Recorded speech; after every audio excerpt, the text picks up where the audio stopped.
Hi everyone, it's Keira and welcome back to my channel and welcome to today's video. So in and around motorsport, we see the tendency for people to come into the sport, maybe have a good time, maybe have a bad time, and then decelerate kind of in a way in their careers.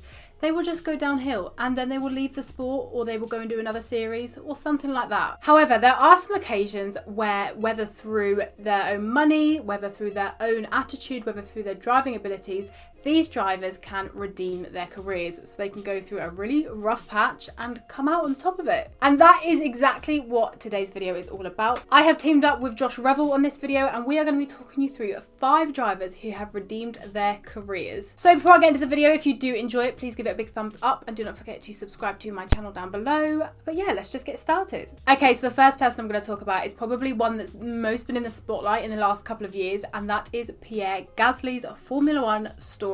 So Pierre Gasly is the GP2 champion in 2016. He was a mega young talent and then came up into Formula 1 in 2017. Had a great first year of Toro Rosso, scoring them a P4 in Bahrain. So straight off the bat, he was very impressive in Formula 1, completely dominating Brendan Hartley and just having an amazing first year and a half in Formula 1. But now we move on to Red Bull in 2019 when he got promoted. Now we know that Red Bull is kind of a toxic place anyway, and it does do a lot of damage for a lot of drivers.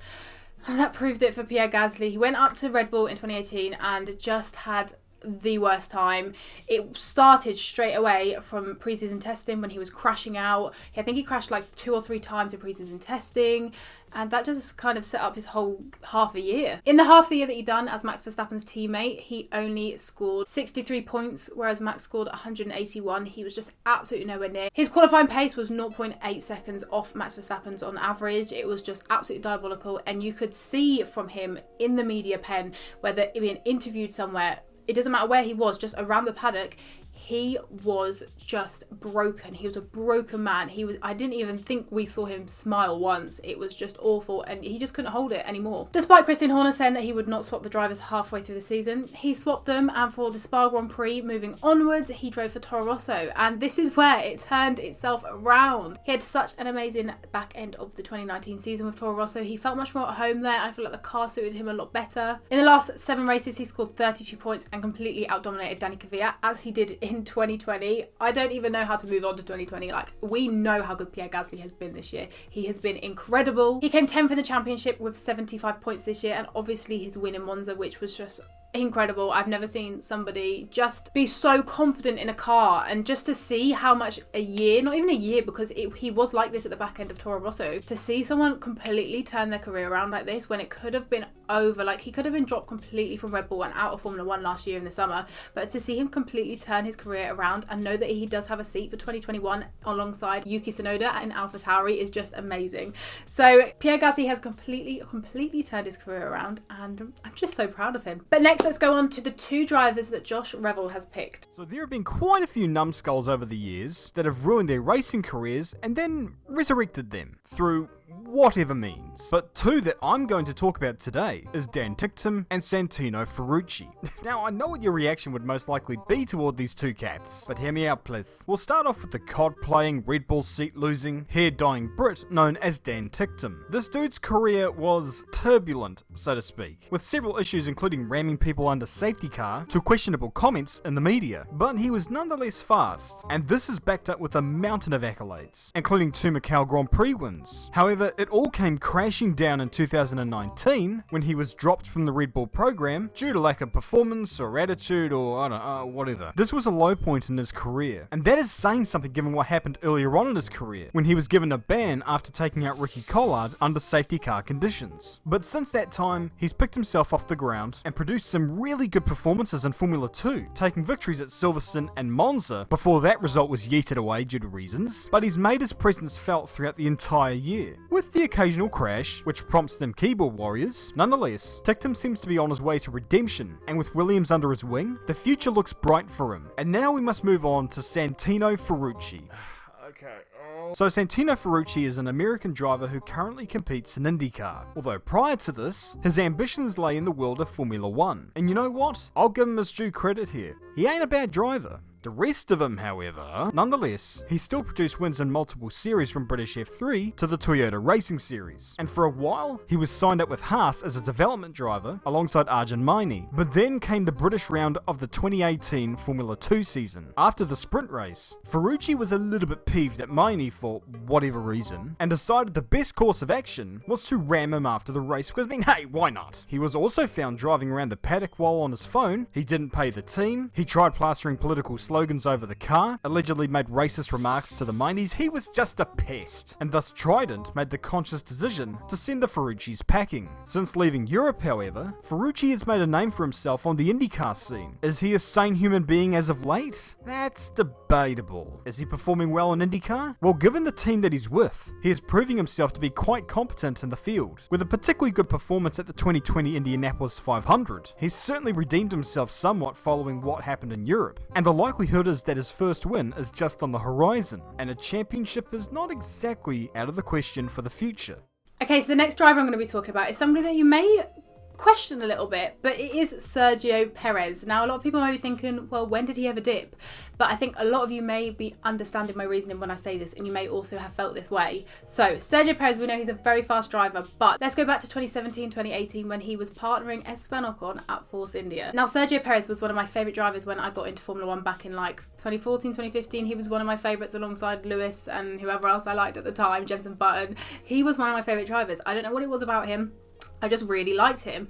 But when 2017, 2018 came around, I really started to dislike him. And I think a lot of other people can understand this as well and also feel this. A lot of people I've been speaking to when I was doing this video said, I feel that too. So Esteban and Checo first clashed at the Azerbaijan Grand Prix in 2017 and then again at the Belgian Grand Prix in 2017. And I think this was just the biggest kind of controversy I've ever seen, and I've never seen a driver act like that before. So firstly, it was first lap and he completely squeezed Esteban into the wall going up Radion, so much so that they clipped, and I don't know if Esteban got a puncture, but he's definitely damaged his car.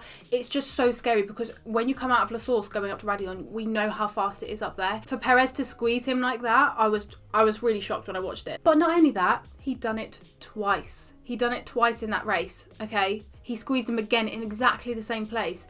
Esteban came out and said, the guy tried to kill me twice. And he literally, fair enough if he came out and he was like, oh, apologies, I really didn't mean to do that. Checo came out of that and said, I was defending my line as any other driver would. He wasn't defending his line. He completely pushed Esteban into the wall. And that just really, really flipped me from being a Perez fan to actually really disliking him and feeling quite sorry for Esteban Ocon. I know that Esteban Ocon is another controversial driver in terms of who likes him and who doesn't, but just that time I was like, do you know what? Maybe Perez isn't the guy I thought he was. Force India had to impose team orders for the rest of the year, and Esteban Ocon actually had to be police escorted and have security all around the Mexican GP because he was getting death threats from the Mexican fans. Now, obviously, I'm not one to say, oh, you are how your fans are, if that makes sense, but it doesn't bode well for Checo when the guy that he squeezed into the wall twice in Spa, his fans are now getting at him for death threats. It's not nice at all, and it does reflect badly on Perez, whether it's coming from his mouth or not. And the battles continued in 2018. And another one that is very, very well known is the Singapore 2018 incident where Checo just completely pushed Esteban into the wall and Esteban crashed and that was his race over, completely into the wall. He was very apologetic after this move though, unlike the Spa incident, and he did say, I apologise, I didn't know he was there, but it's just like, surely you should give more room. It's the starting lap. So it just really put me off Sergio Perez, and I think it did for a lot of people. However, this is where Sergio really turned his career around. In 2019, he had a really successful year, and in 2020, as we have just witnessed throughout this whole year, he has been amazing. He has just feel more of a mature driver. He hasn't been getting into silly incidents or anything like that. He has just showed up and delivered, and that is what we want to see. And I have found my love for Sergio Perez a lot more this year. Even last year I didn't quite have that back, but this year I really, really like him again. I think a lot of people can feel that as well. He feels a much more mature, likeable driver. I think that tension in that Force India camp wasn't good. They were not good teammates. It just didn't work. But now he was out there and he's been partnered with Lance Stroll for the past couple of years. I think it has worked. And as we know, Sergio Perez has done amazing this year. Missed 2 races because of COVID, has a lot of bad luck with his engine, but still was comfortably P4 in that championship. As I'm filming this, the Red Bull announcement should be tomorrow, so I don't know if he got the seat or not, but hopefully he does someday come back to Formula 1 because he deserves it, and he has completely redeemed his career. And the last person I'm going to be talking about today is Stoffel Vandoorne. Now, we know Stoffel Vandoorne for being the guy that got completely whitewashed by Fernando Alonso in Formula 1, but there is a lot more to Stoffel Vandoorne than what meets the eye and what people see, and I want to explore that and tell you how he's redeemed his career. So starting off, he was the GP2 champion in 2015 and went properly into Formula 1 in 2017 to partner Fernando Alonso at McLaren. And, you know, Stoffel was this young talent coming up. He was amazing. Everyone was hyped for him. But it just didn't happen. He got completely dominated by Alonso. I think Alonso, I don't know if he outscored him in every race, but he definitely out-qualified him in every qualifying session. It was just absolutely awful. I don't know what happened to Stoffel. It was just the worst. Obviously, the McLaren was not good back then. We know the McLaren wasn't good back then, but Stoffel was kind of embarrassed, and he really was, and he shouldn't have been, but he was. But for most Formula 1 fans that didn't know him before Formula 1, that was the only impression they had of Stoffel Vandoorne, was that he was just this awful driver that couldn't get anywhere near Fernando Alonso. In 2017, he scored points in 2 races and gave a total of 13 points to Fernando Alonso's 17, and in 2018 it was a little bit worse. He had 4 points paying races, which only totaled to 12 points compared to Fernando Alonso's 50. So you can see how 2018 they really had to make a decision to keep Stoffel or drop him, and it's just such a shame because he is just worth, and he's just such a better driver than what happened. So at the back end of 2018, when Stoffel was replaced at McLaren, he moved over to Formula E to race with HWA Lab, and they were kind of like almost testing Formula E. That was their first season of Formula E, and they were kind of setting up for Mercedes to take over in the 19 to 20 season for Formula E. And Stoffel had a reasonable year. The HWA was not very fast at all in Formula E that year, but Stoffel did have a fairly reasonable season. But 2020 is where Stoffel has shone and completely redeemed himself. Obviously, Formula E season has been a little bit different this year due to the global pandemic that's been going on. They had the start of the season and then missed it, and then they had the jam-packed bit at the end. But regardless, Stoffel got 1 win, 1 pole position and 3 other podiums, and came second in the championship this year to Antonio Felix da Costa. And that's crazy. That's really good. We know how tight and competitive Formula E is, and for Stoffel to come second, I think just shows his worth. He has driven really well, and I'm not just saying that because I'm doing him in this video.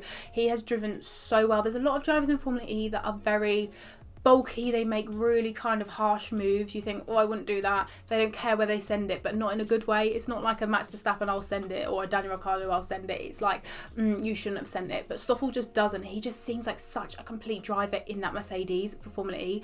He looks so controlled. He looks so comfortable there, and I really think he has found his forever home. So I believe that Stoffel's completely redeemed his career there. You know, he had such a bad time in Formula 1, and a lot of people do only remember Stoffel for his Formula 1 career, but I really believe that you should look at what he's done before and what he's done after, and just realise that if he had that second chance in Formula 1, he would be a complete different driver and be amazing. So there we have it. That is it for today's video. I hope you did enjoy it. If you did, please give it a big thumbs up, and do not forget to subscribe to my channel down below. I just want to say again a massive thank you for Josh Revel for jumping on this video with me. I've absolutely loved filming this, and if you do want to see a part 2 or anything similar like this, let me know in the comment section below. If you are not subscribed to Josh Revel, which you probably are, but if you are not, I will leave all of his links in the description box below to go and check his videos out. They are amazing. But yeah, thanks again for watching, and I will see you again soon. Goodbye.